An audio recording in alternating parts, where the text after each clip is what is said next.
Bueno, pues estamos agradeciendo una vez más al Señor esta bendición de estar aquí reunidos para estudiar el tema que estamos considerando. Yo quise en esta ocasión comenzar con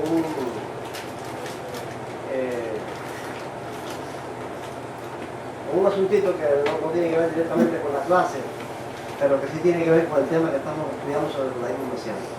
Porque me llamó la atención y lo que apareció en un blog, este blog que se titula Foros de la Virgen María, o sea, es un blog de la Iglesia Católica o de los católicos, no de la Iglesia oficialmente, pero los católicos. Pero aquí dice algo que me llamó la atención y quisiera compartirlo con ustedes porque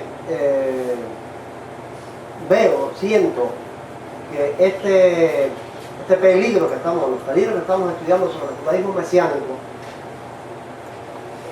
están más para el futuro que ahora mismo. Los peligros que esto está encerrando, lo que esto está gestando, quizás tenga su verdadero desarrollo en el futuro, cuando los más viejos que estemos aquí ya no estemos en el mundo.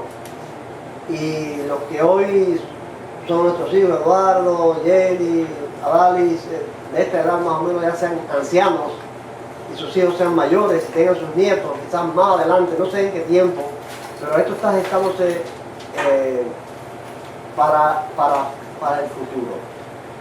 Entonces quisiéramos dejar esta constancia antes de partir de este mundo, de alerta a la familia, a los hermanos, sobre este peligro. Y me llamó la atención esto que aparece aquí, por ejemplo, miren, en este foro, que es católico, dice, un dato no menor, pero que ha pasado desapercibido en el pontificado de Francisco, es su acercamiento a los judíos, especialmente a través de su relación con el rabino Skorka, que naturalmente abre un diálogo interreligioso y que invariablemente desembocará en la pregunta de quién es Jesús de Nazaret.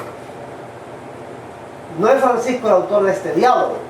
Este diálogo comenzó en el año 1961, los años 1961 a 1965, cuando se celebró el Concilio Ecuménico Vaticano II. Ahí la Iglesia Católica dio un vuelco de 180 grados con relación a los judíos y ya los comenzó a reconocer como los hermanos mayores. Ellos son los que tienen el origen del Evangelio, tenemos que respetarlo, que hasta esa fecha había sido de persecución y, como vimos aquí, de marginación, de desplazamiento contra los judíos. A partir de ese concilio, mediados, un poquito más adelante, mediados del siglo XX, pues la Iglesia Católica dio un golpe y a partir de entonces todos los papas que han estado al frente de la Iglesia y el Vaticano en sentido general han incentivado esto, el diálogo con los judíos, han hecho acuerdos y hay todo un programa de acercamiento y de entendimiento entre ellos. Ahora lo que dice aquí es lo más preocupante, dice, y este es un punto clave, porque una de las condiciones para la segunda venida de Cristo es la conversión de los judíos, o sea, la aceptación de Jesús como el Mesías esperado por el pueblo judío. Y esta es la razón de ser del judaísmo mesiánico. La razón de ser del judaísmo mesiánico es convertir judíos al cristianismo, que acepten a Jesús como el Mesías de Israel.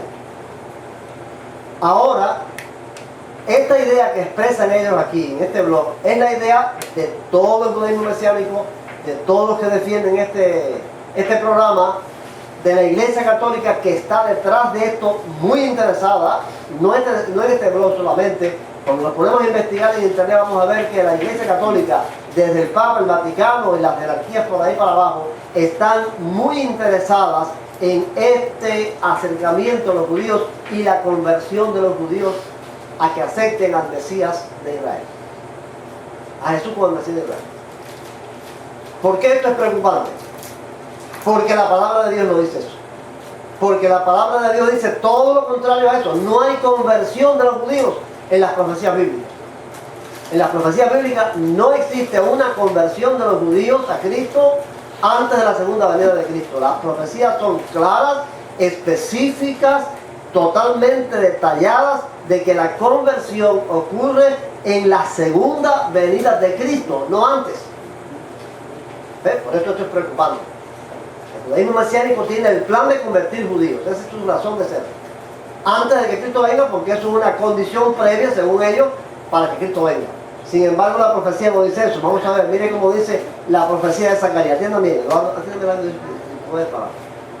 se oiga. Bien. Profecía. Palabra de Jehová acerca de Israel. Jehová, que extiende los cielos, funda la tierra, y forma el espíritu del hombre dentro de él, ha dicho: yo pongo a Jerusalén como una copa que hará temblar a todos los pueblos de alrededor. También contra Judá, cuando se ponga sitio a Jerusalén.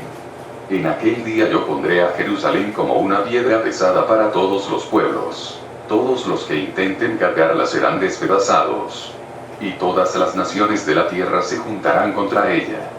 Viene el día de Jehová, y en medio de ti serán repartidos tus despojos. Porque yo reuniré a todas las naciones para combatir contra Jerusalén. La ciudad será tomada, las casas serán saqueadas, y violadas las mujeres. La mitad de la ciudad irá al cautiverio, pero el resto del pueblo no será sacado de la ciudad. Después saldrá Jehová y peleará contra aquellas naciones, como peleó en el día de la batalla. En aquel día se afirmarán sus pies sobre el monte de los olivos, que está enfrente de Jerusalén, al oriente. El monte de los olivos se partirá por la mitad, de este a oeste, formando un valle muy grande. La mitad del monte se apartará hacia el norte, y la otra mitad hacia el sur. Y vendrá Jehová, mi Dios, y con él todos los santos. Entonces será que en ese día no habrá luz, ni frío, ni hielo. Será un día único, solo conocido por Jehová, en el que no habrá ni día ni noche, pero sucederá que al caer la tarde habrá luz. En aquel día, dice Jehová, heriré con pánico a todo caballo, y con locura al jinete. Pero pondré mis ojos sobre la casa de Judá y a todo caballo de los pueblos heriré con ceguera. Pero sobre la casa de David y los habitantes de Jerusalén derramaré un espíritu de gracia y de oración. Mirarán hacia mí, a quien traspasaron, y llorarán como se llora por el hijo unigénito, y se afligirán por él, como quien se aflige por el primogénito. En aquel día habrá gran llanto en Jerusalén, como el llanto de Adar Rimón, en el valle de Megiddo. Esta tierra se lamentará, familia por familia. Esa es la profecía de Zacarías.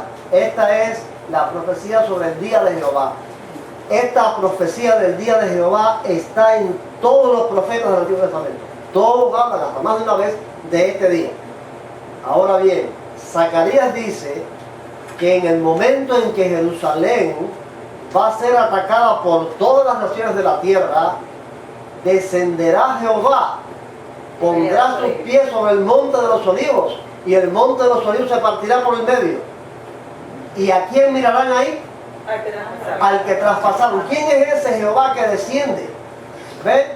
Jehová, Dios, no un judío rabínico, hombre, hijo de hombre.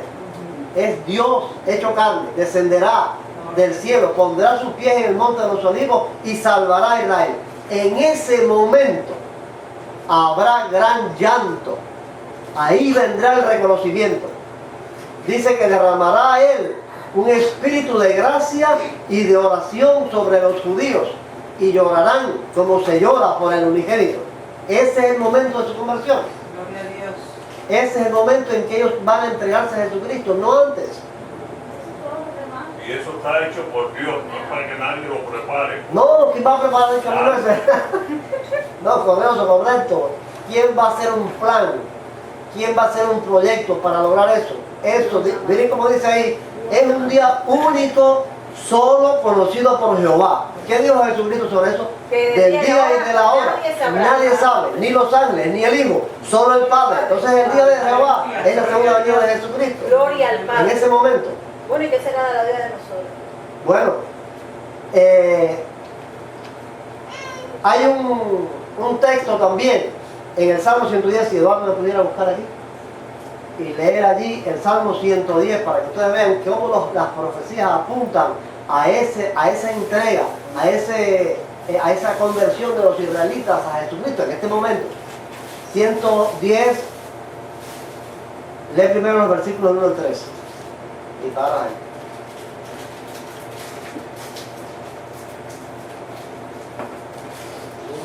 El 1 al 3 primero. Jehová dijo a mi Señor, siéntate a mi diestra, hasta que ponga a tus enemigos por estrado de tus pies.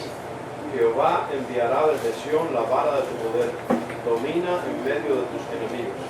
Tu pueblo se te ofrecerá voluntariamente en el día de tu poder, en la hermosura de la santidad, desde el seno de la aurora, tienes tú el rocío de tu juventud. Jehová ha dicho a mi Señor, siéntate a mi diestra hasta que ponga a tus enemigos por detrás de tus pies. Él enviará la vara de tu poder. Ahora fíjense como dice el versículo 3. Tu pueblo se te entregará voluntariamente en el día de tu poder, en la hermosura de la santidad. El pueblo se convierte en santo. Se le entrega a Jesucristo en el día del poder de Cristo que hablan los profetas. Reiteradamente, nosotros escuchamos, por ejemplo, cuando aquí yo dijera María, si yo dijera aquí que hay un día en que el sol se va a oscurecer y la luna se va a volver en sangre, ¿a qué día me estoy refiriendo? De acuerdo a lo que dice el Nuevo Testamento. Al día de la venida de Cristo. O sea, en la profecía sobre la venida de Cristo dice que ese día el sol se oscurecerá y la luna no dará su resplandor. Vayan a Joel, vayan al profeta Joel y vean que ese mismo día del oscurecimiento del sol y la luna hecha sangre es el día de Jehová. O sea que el día de Jehová en el Antiguo Testamento es la segunda venida de Cristo en el Nuevo Testamento, y coinciden todos los profetas en decir que en el día de Jehová es que Dios va a reunir a Israel de todos los confines de la tierra y los va a traer allí. ¿Eh?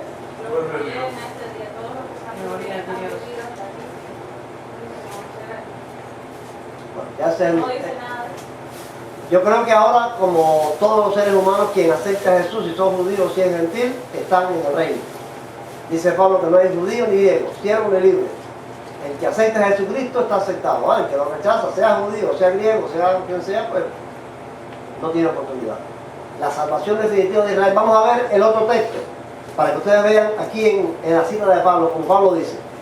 No quiero, hermanos, que ignoréis este misterio, para que no seáis arrogantes en cuanto a vosotros mismos. El endurecimiento de una parte de Israel durará, hasta que haya entrado la plenitud de los gentiles. Luego todo Israel será salvo, como está escrito. Vendrá de Sión el libertador, que apartará de Jacob la impiedad. Y este será mi pacto con ellos, cuando yo quite sus pecados. ¿Cuándo es que Israel, el endurecido Israel, va a aceptar? ¿Cuándo es? Cuando haya entrado la plenitud de los gentiles. Cuando todos los gentiles que vayan a ser convertidos se conviertan, entonces es que el endurecido Israel va a aceptar. ¿Cómo va a aceptar? Vendrá de Sión el libertador. Jehová pondrá sus pies en el monte de los olivos. Los salvará del ataque de las naciones. En ese momento es que hay conversión. Cuando yo quite sus pecados. Dios es el que va a quitar sus pecados. No es un programa, no es un proyecto. Eduardo lee la parte final del Salmo 110. Fíjense cómo el Salmo 110 termina. Juró Jehová y no se arrepentirá. Tú eres sacerdote para siempre, según el orden de Melquisedec. Gloria a Dios. El Señor está a tu diestra, quebrantará a los reyes en el día de su ira. Juzgará entre las naciones, las llenará de cadáveres, quebrantará la cabeza en muchas tierras. Del arroyo beberá en el camino, por lo cual levantarán la cabeza. Ahí tiene. Cristo viene a salvar a Israel de las naciones por una orden del Padre. En ese momento. Todo está dicho, lo que hace falta es que Dios diga Ya. Ese día solo conocido por Jehová, el día y la hora, es el día que Él determina. Ahora bien, si esto es así en la profecía, y ya digo, hemos leído 2 o 3 profecías. 2 o 3. Si ponemos a leer en el Antiguo Testamento todas las profecías sobre el día de Jehová, encontraremos cosas maravillosas con relación a los judíos. Si esto es así, si habrá de ser así por obra de Dios, ¿qué destino tiene el judaísmo mesiánico y su proyecto? ¿A dónde va a parar esto? De un Jesús que no es Jehová, que no es Yahvé, de un Jesús que es hijo de un rabino judío, de un hombre y de una mujer, que puede ser cualquiera, porque no es Jehová que viene del cielo. ¿Quién me dice algo? Bueno, la profecía de segunda de Tesalonicenses dice que en el templo de Jerusalén, en el tercer templo reconstruido, se va a sentar un impío cuyo advenimiento es en una operación de Satanás, con grandes poderes y milagros mentirosos, que se sentará allí como Dios, haciéndose pasar por Dios. En el templo de Jerusalén. ¿A dónde va a parar? ¿Cuál es el proyecto? Más sospechoso se hace cuando vemos que la Iglesia Católica está muy interesada en este proyecto. La Iglesia Católica, que sabemos su origen y su destino, está muy interesada en el proyecto de convertir judíos al Evangelio, que acepten a Jesús como el Mesías. Y están cambiando ellos. Si buscamos aquí las declaraciones del Papa Benedicto XVI, que fue el Papa que está ahora, vamos a ver cómo él está aceptando. Ya el Papa se aceptó que Jesús es su nombre, que Jesús no es Dios. Ellos están poniéndose de acuerdo con los judíos porque detrás de todo eso ellos quieren dominar, quieren tener el control. Entonces por eso decía que este proyecto no tiene sus peligros realmente ahora. Los peligros están para el futuro, cuando ya no vivamos nosotros con eso, cuando ya no estemos en este mundo. No, y lo tiene ahora desde el punto de vista que si creemos que el hombre puede preparar las condiciones para que algo se produzca, estamos también fallando. Ya estamos fallando porque estamos haciendo el camino. Ahora mismo nosotros no estamos en el peligro de creer en esa falsedad, pero estamos en el peligro, como bien dice con eso, de estar preparando el camino para esa mentira. Debemos, por eso la insistencia nuestra en estudiar las Escrituras, en conocer las Escrituras. Debemos estar firmes en creer que la conversión de los judíos, que el pueblo de Israel no ha perdido su elección, eso está más que claro, que es el pueblo escogido por Dios, pero que está endurecido, que fue endurecido por el mismo Dios para darle oportunidad a los gentiles, pero que ese endurecimiento no se va a terminar si no es con la segunda venida de Cristo. Eso es claro, específico en la Biblia. Este proyecto, más con las ¿qué palabra pudiera usar? Las cosas oscuras que tiene este proyecto de judaísmo mesiánico, negar la divinidad de Jesucristo, decir que el Nuevo Testamento está falseado, que es una corrupción, todas estas cosas que son mentirosas, que a la verdad no reflejan la realidad de la historia ni de la palabra, encierra grandes sospechas. Encierra grandes sospechas de grandes peligros para el cristiano. Y alianza a una institución que está viciada de males desde que empezó, se fundó. Desde que se fundó y antes. Viciada de muchos males, de muchas mentiras, de muchos engaños, haciendo alianza con eso. No se puede, la verdad no se puede aliar a la mentira. No, Dios no tolera eso. Dios no tolera eso.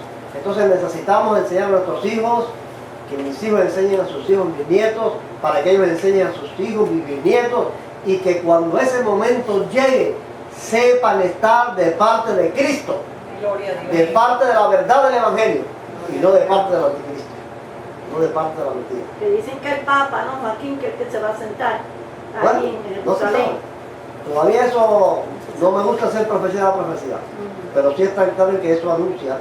¿Quién va a ser? No sé, pero sí anuncia esa gran catástrofe de la gran apostasía. Es cuestión de estar claro en lo que de verdad dice la Escritura. La Escritura, tenemos que estar fundados en la Escritura y no inventar nada por encima de ella, en lo que ella diga y punto. Pues quería tener esta reflexión con ustedes porque es realmente necesario estar muy al tanto de los peligros que se esconden tras este sistema religioso que se ha levantado, que es muy poderoso ya en el mundo. Vamos a las preguntas de la clase de hoy, sobre la evidencia que tiene que ver con Dios. La primera pregunta que enviamos fue: si lo que dice el Señor Dan Ben Abraham fuera cierto, ¿qué debieran aparecer en los manuscritos griegos del Nuevo Testamento que tenemos actualmente? Si lo que él dice es cierto, que los líderes de la Iglesia Imperial se pusieron de acuerdo para que en el Nuevo Testamento apareciera lo que le convenía a ellos doctrinalmente, ¿qué debiera aparecer en esos manuscritos? 3 respuestas. Textos corruptos que tergiversen la verdad del Evangelio. Textos que respondan de manera positiva a los intereses doctrinales de la Iglesia Imperial y de la Iglesia Católica. Textos que apoyen la creencia en los santos y la Virgen María. ¿Cuál de esas 3 respuestas? ¿Sabe? Textos que responden de manera positiva a los intereses doctrinales de la Iglesia Imperial y de la Iglesia Católica. ¿Están de acuerdo con Sara? Sí. Correcto. O sea, si lo que dice la Brea es cierto, pues entonces en esos textos griegos debían aparecer escrituras que apoyen las doctrinas de la Iglesia Católica. ¿Aparecen? No Y aparece. no aparece. No aparece eso. La segunda pregunta. ¿Qué no debieran aparecer en esos manuscritos? ¿Qué no debieran aparecer? Primera respuesta. Textos que sirvan para defender los principios verdaderos de la fe cristiana. Textos que prueben la divinidad de Cristo y la falsedad de la doctrina sobre la Virgen María. Textos que perjudiquen los intereses doctrinales de la Iglesia Imperial y de la Iglesia Católica. ¿Cuál de esas tres es la respuesta? Que no debieran aparecer en esos manuscritos. Rosario. No está. ¿Quién responde por Rosario? Textos que perjudiquen los intereses doctrinales de la Iglesia Imperial y de la Iglesia Católica. ¿Están de acuerdo con Adalis? Sí. Claro que no debían aparecer. Si ellos se pusieron de acuerdo para quitar o poner ahí lo que les convenía a su doctrina, pues no pueden aparecer textos que condenen sus doctrinas. Ya vimos dos doctrinas de la Iglesia Católica, la teoría del reemplazo y el culto a los santos. ¿Aparecen textos en el Nuevo Testamento que perjudican esas doctrinas? Claro. Pablo dice, de ninguna manera Israel ha sido desechado. O sea, eso lo pudieron cambiar, no lo quitaron. Ponga en orden del 1 al 4 los temas doctrinales de sumo interés para la Iglesia Imperial y la Iglesia Católica que vamos a estudiar. Dijimos que va a haber 4 temas doctrinales fundamentales. ¿En qué orden los vamos a ver? Hemos visto 2. ¿En qué orden vamos a ver estos temas doctrinales? Ellos son la comunión con las almas inmortales de los muertos, la teoría del reemplazo, el culto a los santos y el culto a la Virgen María, del 1 al 4. ¿Cuáles vamos a estudiar? ¿En qué orden? Yanelis. ¿Quién responde por Yanelis? María, a ver María, del 1 al 4. ¿Cuál es el primero de los 4? 3. ¿Eh? El primero es el 3. La teoría del reemplazo. El primero. Dilo por Lo digo por, No, por la letra. Sí, no, pero yo quiero que me respondan porque hay que responder de acuerdo como dice aquí la ya, pregunta. ok. Tú me vas a decir cuál es el 1. Ya, ok. El 1 es la teoría de reemplazo. Ok, bien. El 2 el culto de los santos. Ajá. El 3 la comunión con las armas. con las almas inmortales de los muertos. Y el 4, pues naturalmente, el culto a la Virgen María. En ese orden es que vamos a estudiar. Ya estudiamos la teoría del reemplazo y el culto a los santos. Nos quedan la comunión con las almas inmortales de los muertos y el culto a la Virgen María, que son temas doctrinales fundamentales de la Iglesia Católica. Dice algo, nada más que así, Correoso, dice algo el Nuevo Testamento para favorecer estas doctrinas del culto a la Virgen María. Dice algo el Nuevo Testamento, dice algo el Nuevo Testamento que condena el culto a la Virgen María. Sí. Entonces, las dos cosas ocurren. No dice nada sobre ese culto y sí dice mucho que condena ese culto. Entonces, ¿cómo fue que cambiaron eso? Sí. Es falsa la teoría del Señor también ahora. ¿Cuál de los padres de la iglesia dijo lo siguiente? Los judíos nunca serán devueltos a su antigua condición. Esto es sobre la teoría del reemplazo. Justino Mártir, que vivió del 100 al 165, Orígenes, del 185 al 254, y Hipólito de Roma, 170 al 236. Bien. ¿Cuál de ellos dijo esto? Los judíos nunca serán devueltos a su antigua condición. Eduardo. ¿Cuál? ¿Están de acuerdo con Eduardo? Orígenes, ok. Orígenes dijo en los años 185 al 254 que los judíos nunca serán devueltos a su antigua condición. La sangre de Jesucristo no caerá solamente sobre esta generación, sino sobre todas sus generaciones hasta el fin de los tiempos. Eso dijo Orígenes. ¿Qué dijo Pablo? De ninguna manera han profesado para la iglesia. Que todo será salvo. Que todo Israel sea salvo. Porque irrevocables son los dones y el llamamiento de Dios, dice Pablo. Entonces, Orígenes dice otra cosa. El Nuevo Testamento dice lo contrario a Orígenes y a los intereses doctrinales de la Iglesia Católica. Dan Ben Abraham tiene la razón. ¿Qué textos de los manuscritos griegos contradicen la teoría del reemplazo? Lo cual prueba la falsedad de la teoría del señor Dan Ben Abraham. Romanos 11, Romanos 10 o Romanos 12. ¿Cuál de esos textos? Jenny. ¿Están de acuerdo con Jenny? Romanos capítulo 11, correcto. ¿En qué época los individuos eran reconocidos como santos sin requerimientos o procesos formales? Eran aclamados a viva voz. O sea que esto lo pusimos ahí para que se dieran cuenta cuán antiguo es esto de hacer santos a la gente en la Iglesia Católica. Hubo un tiempo en que no había proceso, la gente era declarada santa a viva voz. ¿Están de acuerdo con que sea santo fulano? Sí, estamos de acuerdo. Y ya, era santa la persona. ¿En qué época esto ocurrió? ¿En la Edad Media? ¿En los primeros tiempos del cristianismo o en la época de la Iglesia imperial? ¿Sabe? ¿En qué época esto se hacía así, a viva voz?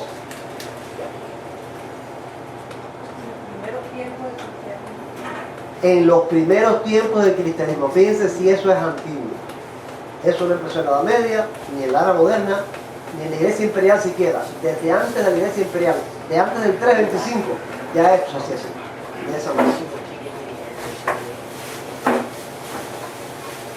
Ok. ¿A qué época se remonta el culto a las reliquias? ¿Se recuerdan las reliquias? ¿Qué son las reliquias, Maite? ¿Qué son las reliquias? Las pertenencias de los posibles santos. Las pertenencias, quiere decir los objetos, las ropas, las propiedades, pero además de eso otra cosa. Los huesitos que Los cuerpos fraccionados en pedazos, hasta los huesitos. ¿Ustedes saben que todavía eso existe? Qué horror. Todavía existen. A veces la gente tiene huesitos. Todavía existen. Esos huesos, esos cráneos, esas cosas que son reliquias en la Iglesia Católica. Sí, eso lo venden también. Pero ¿a qué época se remonta ese culto? A las reliquias. A los principios del cristianismo. A la época en que Constantino legalizó la iglesia o a la época en que murieron los primeros mártires. La pregunta es de Adali, porque Adali está respondiendo por Rosario. A los principios del cristianismo. A los principios del cristianismo. No es de ahora, no es de la Edad Media. Desde los primeros tiempos del cristianismo. ¿Se recuerdan que cuando las persecuciones se lanzaban a los anfiteatros a recoger sus ropas, a empapar en pañuelos la sangre, a rescatar sus cuerpos para tenerlas como reliquias? Desde los tiempos de las persecuciones. Contesta como verdadero o falso a las siguientes afirmaciones. Vamos a ver a quién le toca. Yanelis. ¿Quién responde por Yanelis? María, María, a ver María, dime. Dice, me va a decir si es verdadero o si es falso. Desde la época de Constantino, los cristianos acostumbraron venerar pinturas y esculturas de Cristo, de María, de los apóstoles y de los santos. ¿Verdadero o falso? Verdadero. ¿Verdadero? ¿Están de acuerdo? Sí. Los iconoclastas fueron calificados de herejes por la iglesia de su tiempo. Verdadero. Los judíos y los musulmanes fueron iconoclastas. Falso. ¿Está bien? Falso. ¿Quiénes fueron los iconoclastas, Eduardo? Los iconoclastas fueron gente que se opuso a eso, a la adoración de imágenes. Los expulsaron. Los expulsaban también. Los expulsaban. Los iconoclastas fueron grupos de personas que se dedicaron a romper. Iconoclasta significa una palabra de origen griego que significa rompedor de ídolos o el que rompe iconos. Entonces ellos llegaban a las iglesias, eso era así literalmente. Llegaban a las iglesias con martillos y otras herramientas y a golpe limpio rompían todos los ídolos de las iglesias. Por orden del emperador, no era gente así. El emperador León III fue el que comenzó esto. Y rompían las imágenes de los santos y de María y de todo el mundo, acabaron con Y se formó una guerra que duró más de un siglo, la guerra iconoclasta. Al cabo de esa guerra fue que se cumplió el edicto del concilio que vamos a ver. ¿Por qué los judíos y los musulmanes, qué papel jugaron los judíos y los musulmanes que ya existían en este tiempo en esta guerra iconoclasta? Si ellos no fueron iconoclastas, ¿qué papel jugaron? De opueste. Apoyaban la iconoclasia porque ellos decían, tanto judíos como musulmanes, que adorar ídolos era un pecado delante de Dios. Y entonces apoyaron esto, y muchísimos dicen que León III hizo estas cosas de romper los ídolos para ganar a judíos y a musulmanes. Otros dicen que fue que lo impulsaron a eso los judíos y los musulmanes. Ese fue el papel que ellos jugaron, pero ellos en sí no fueron iconoclastas. Los rompedores de ídolos todos fueron cristianos. La pregunta 9. Completa esta parte de los acuerdos del Segundo Concilio Ecuménico de Nicea del año 787. Fíjense, esto tiene que ver con las imágenes, no es de ahora, no es de hace poco tiempo. Este acuerdo del concilio es en el año 787, siglo VIII. ¿Desde qué tiempo ya se determinó en la Iglesia Católica esto? Eduardo, le va a ir diciendo. Las venerables y santas, tanto pintadas como realizadas en mosaico o en cualquier otro material apto, deben ser expuestas en las santas iglesias de Dios sobre los vasos, y vestiduras, sagrados, sobre las paredes y tablas, en las casas, y en los, ya se trate de la imagen del Señor Dios y Salvador nuestro Jesucristo, o de la Inmaculada Señora nuestra, la Santa Madre de Dios, de los santos, ángeles, de todos los santos y justos. Esto fue una orden de un concilio ecuménico. Ustedes sabían, nosotros no conocemos eso porque no estamos muy al tanto de la teología de la Iglesia Católica. ¿Qué es para el evangélico? Para el protestante, que es lo único autorizado por la inspiración divina. La Biblia. Para el evangélico, lo único que está autorizado, acuñado, La única fuente de verdad, la Biblia. lo único que está literalmente acuñado como inspirado por Dios es la Biblia. Cualquiera puede hablar en el nombre de Dios, puede ser verdad, puede ser mentira. Puede que un mensaje sea dado por Dios, puede que no sea dado por Dios. No tiene cuño de garantía ninguna otra revelación que aún sea del Espíritu, que se diga que es del Espíritu. Lo único que sí está acuñado como garantizado es la Biblia. Esto es lo que cree la Iglesia protestante. Ahora ustedes saben que la Iglesia Católica no cree eso así. La Iglesia Católica cree que la Biblia está inspirada por Dios, pero también está inspirada por Dios los concilios ecuménicos. Los concilios locales no. O sea, los concilios que se reunieron los obispos de una región o de un país no están en esa categoría.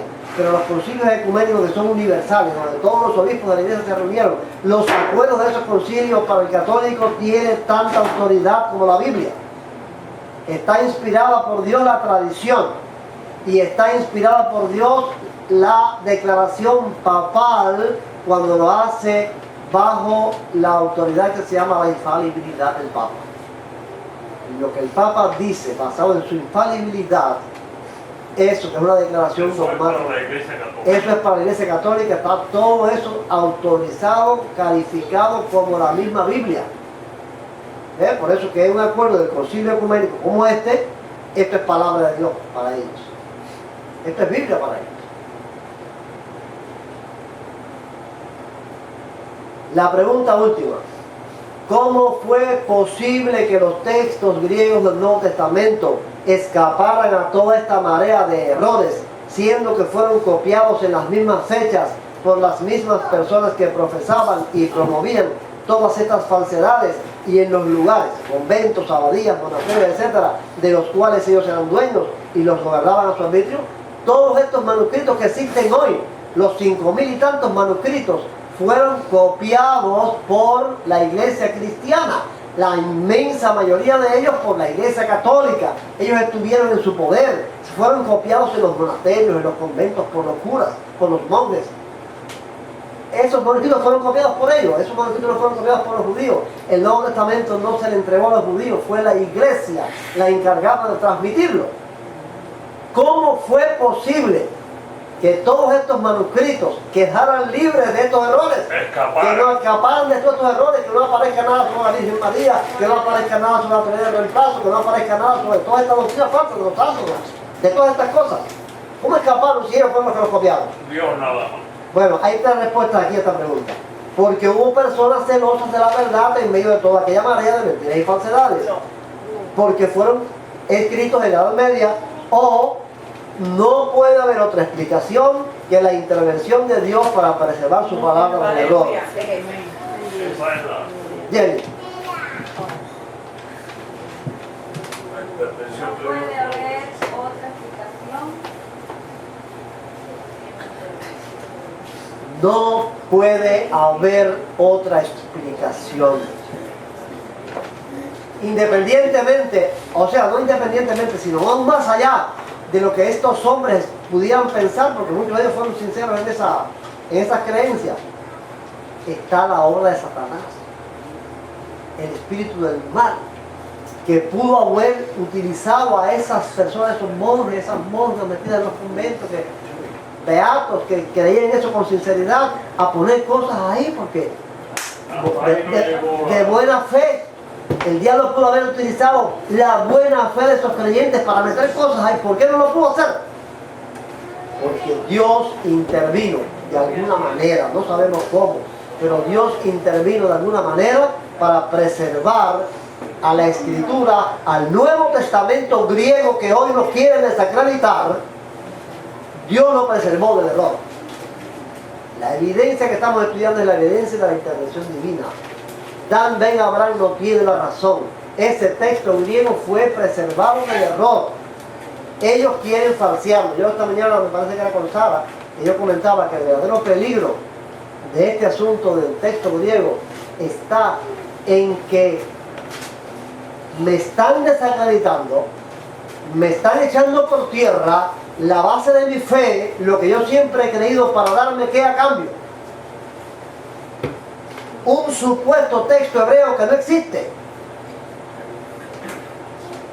Me están dando a cambio un texto hebreo que es el verdadero, que es donde está la revelación verdadera, pero ese texto no existe en ninguna parte. Entonces están destruyendo mi fe, están destruyendo la base de mi creencia para que les crea a ellos. Porque entonces tengo que creer en lo que ellos dicen, porque el texto hebreo no existe. Si el texto hebreo existiera, aplaudimos. Vamos a leer el texto hebreo porque entonces sea verdaderamente puro. Pero es una mentira lo que están diciendo.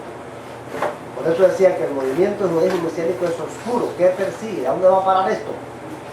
Si es mentira lo que están diciendo, si están fundamentando su predicación en la mentira, en la falsedad. Si la base de ellos es mentira, ¿qué va a resultar? ¿A dónde va a parar eso? Necesitamos seguir creyendo en nuestro Nuevo Testamento. Lo que Él dice, por mucho que digan que está falsificado, que está corrompido, que la Iglesia Católica metió ahí cosas que no son verdaderas, no es así. Las evidencias que hemos estudiado demuestran que eso no es así. Es falso. En la próxima clase vamos a estudiar los temas: la comunión con las almas inmortales de los muertos y el culto a la Virgen María, y ustedes van a quedar asombrados. No dejen de venir a la clase esa. ¿Cuán antiguo es? Ustedes pudieran decir, ¿cuán antiguo es el culto a la Virgen María? ¿Desde qué tiempo los cristianos le rinden culto a María? Desde que María vivió. Se van a caer para atrás en esa clase. Se van a quedar asombrados. Yo fui a una iglesia católica una vez, que nos invitaron, y salimos como perros con la olla, porque empezaron a adorar a María con una cosa que parecía que le iban a derrumbar de algo. Nosotros salimos porque nos dio una clase de mal tradición. No, pero eso es diabólico. Miren, Diabólico había. vamos a enterarnos A María hay tres doctrinas, tres dogmas sobre María, que se llaman los dogmas marianos en la Iglesia Católica y están queriendo poner un cuarto. Ahora no recuerdo si son 4 y van a poner 5 o son 3 y son 4. Algo de eso es. Pero el primer dogma dice que María fue virgen antes, durante y después del parto. Esa es la virginidad perpetua de María. El otro dogma dice que María es inmaculada. Quiere decir que María nació sin pecado. Cuando su madre la concibió en el vientre de su madre, en su vientre, ella fue sin pecado igual que Cristo. No nació por el pecado original. La tercera de las doctrinas sobre María es la asunción, que María no se corrompió. Cuando se murió, resucitó en cuerpo y alma, ascendió al cielo y está sentada a la diestra de Cristo. Es el tercer dogma mariano. Y el cuarto que están queriendo poner es que ella es corredentora.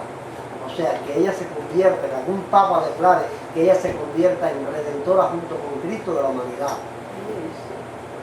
María hay que reconocerla como el instrumento que Dios escogió para que naciera Jesucristo. Claro, para concebir. Hable de contar. Nada más. Simplemente. Nada más que eso. No más que eso. Concebir. Ahora, a María se le adora en la Iglesia Católica como al mismo Cristo. Hay un autor que se llama Abadío Ligorio, que escribió un libro titulado Las bondades de María, donde dice que le podemos pedir algo al Señor, al Salvador, y puede que no nos sea concedido. Pero si le pedimos algo a María, seguro que nos lo va a conceder porque ella va a interceder con su Hijo para concedernos eso. ¿Ven? Como la boda del vino, que ella fue donde- Ajá, de eso. Puede decirle, y le digo, no, mujer, porque todavía no llevaba mi novio y después le hizo caso. Bueno, basado en esas cosas es que tienen todas estas doctrinas. Vamos a estudiar eso para demostrar una vez más que Dan Ben Abraham está equivocado. María está en el texto griego en un lugar muy apartado. Cuando a Jesús vinieron a buscarlo su madre y sus hermanos y la recibió de manera especial a ella, ¿tenía ella algo sobrenatural o especial por encima de los más creyentes? ¿Qué dijo Jesús? Lo que hace mi voluntad. Lo hacen en el- Tu madre y tus hermanos te buscan. Miró a todos y dice, ¿quiénes son mis hermanos? ¿Quién es mi madre y quiénes son mis hermanos? No la recibió. No la van a entrar como algo especial. Estos que están aquí es mi madre, mis hermanos, ellos lo que hacen la voluntad de mi Padre. Eso es, nada más que comience con eso, el instrumento por el que él vino al mundo. Nada más que eso. Pues bien, los cristianos desde tiempos muy antiguos comenzaron a glorificar a María hasta el día de hoy. Que el Señor reciba la honra y la gloria. Gloria. Gloria a Dios. Muy bueno.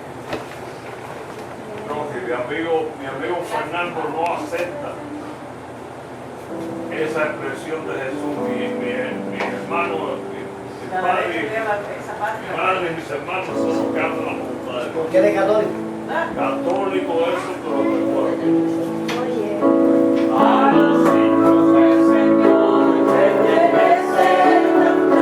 el Salvador y los arrebatará del palacio celestial, gozaremos más allá. Gloria a Dios, aleluya. Gloria a Dios. Despedir de oración. Que el amor de Dios, y la gracia y la paz de nuestro Señor y Salvador, Aleluya. la vida y comunión del Espíritu Santo, Gloria a Dios. sea con todos sus hijos, ahora y para siempre. Amén. Amén. Amén. Gloria a Dios.